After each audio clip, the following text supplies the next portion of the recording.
about my cell phone of Vivo Y11.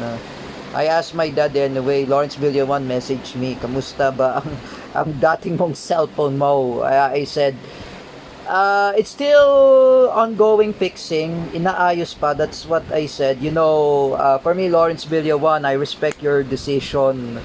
Um, it will be fixed very soon by Saturday. Gumagawa pa, I say. For me, my Vivo Y11 is still ongoing fixing. By tomorrow, Lawrence Villawan. I know Alec was still there in Ortigas. In Mandaluyong, I think Mandaluyong or Pasig, because I never been there in Pasig. That is a place that where does Wawel Romero lives there in Pasig. I say to Lawrence Villawan, just wait, my Vivo Y11 will be fixed. My old cell phone is going to be fixed. Inaayos pa. So just wait for the Vivo Y11.